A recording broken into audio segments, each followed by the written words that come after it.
Welcome to Cafe Tasty Date. मी उमाश्री मांजरेकर. आज आपण करणार आहोत तिळगुळाचे लाडू, मकर संक्रांती स्पेशल. चला तर मग करायला सुरुवात करूया. आधी साहित्य बघून घेऊया. पाव किलो सफेद तीळ, दाण्याचा कूट आहे पाव किलोला थोडं कमी, आणि पाव किलो चिक्कीचा गुळ आहे, वेलची पूड आणि 1 चम्मच तूप. सर्वात आधी आपण पहिलं तीळ छान भाजून घ्यायचे 5-1 मिनिट असं छान. जोपर्यंत असं तीळ तडतडत नाही तोपर्यंत आपण भाजायचं आहे. तिळगुळाचे लाडू सगळ्यांनाच आवडतात आणि हे आता जानेवारी महिन्यात आपला मकर संक्रांत येते तेव्हाच बनवलं जातं, कारण की तीळ आणि गुळ दोन्ही गरम गोष्टी आहेत. ते थंडीच्या दिवसात खाल्लेलं खूप चांगलं असतं. हे बघा तीळ भाजून झालेलं आहे. आता मी कढईमध्ये काढून घेतले. आता मी त्याच्यामध्ये दाण्याचं कूट मिक्स करते आहे. ते दोन्ही छान मिक्स करून घ्यायचं आहे आपल्याला.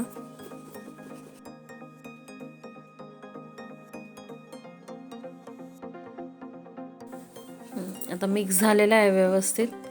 आता मी परत कढई ठेवलेली आहे. त्याच कढईत आता मी पहिलं तूप टाकून घेते 1 चमचा एवढा. आता आपल्याला हे तूप मेल्ट होऊ द्यायचं आहे. आता तूप मेल्ट झाल्यानंतर आपण त्याच्यात जवळजवळ 2 ते 3 छोटे चम्मच पाणी टाकायचं आहे. जास्त नाही पाणी टाकायचं आहे, जरासंच टाकायचं आहे, 2 ते 3 चम्मच छोटे. आणि आता ह्याच्यामध्ये आपण गूळ टाकून घ्यायचा आहे. पाव किलो एवढं गूळ आहे. आणि आता छान मेल्ट करून घ्यायचं आहे ह्याच्यामध्ये गूळ आपल्याला. आणि आपण जेवढं तीळ घेणार, जर पाव किलो तर पाव किलोच गूळ घ्यायचं आहे, अर्धा किलो तीळ तर अर्धा किलोच गूळ घ्यायचा आहे.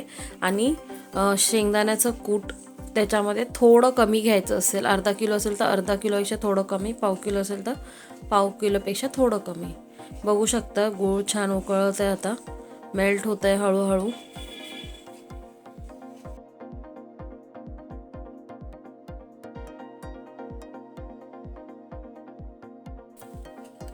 थोडंसंच राहिलं आहे आता मेल्ट व्हायला. ते बारीक फ्लेमवरच ठेवलेलं आहे आणि तीळ भाजताना पण आपण बारीक फ्लेमवरच भाजायचं आहे. पूर्ण मेल्ट झालं आहे. आता ह्याच्यामध्ये वेलची पूड टाकलेलं आहे. वेलची आणि जायफळ मिक्स आहे.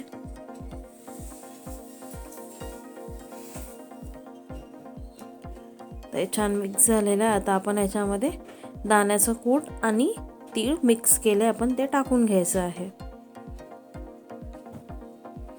आता आपल्याला हे मिक्स करून घ्यायचं आहे.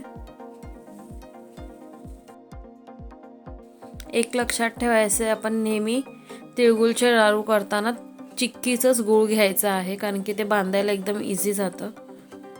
त्याचा चिकटपणा जास्त असतो, म्हणून साधा गुळाने आपल्याला व्यवस्थित बांधायला जमणार नाही, म्हणून चिक्कीचंच गूळ वापरायचं आहे. छान व्यवस्थित मिक्स झालेलं आहे. आता मी गॅस बंद करून घेणार आहे. आता आपल्याला हे गरम गरमच लाडू वळून घ्यायचे आहेत, कारण की गरम असतानाच आपल्याला व्यवस्थित लाडू वळायला येणार आहेत. थोडंसं आपण हाताला तूप लावून वळून घ्यायचं आहे, कारण की ते असं चिकटणार नाही.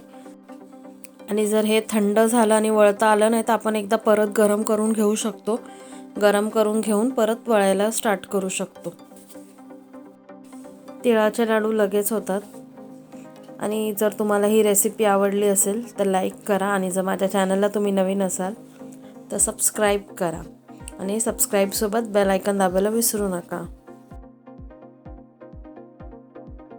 कशी वाटली तुम्हाला ही लाडूची रेसिपी मला कमेंटमध्ये नक्कीच सांगा. आणि ह्या पद्धतीने तुम्ही ट्राय करून बघा, तुम्हाला नक्कीच आवडेल. बघू शकता मस्त मस्त चविष्ट लाडू बनवून तयार आहे खाण्यासाठी. Thank you so much for watching.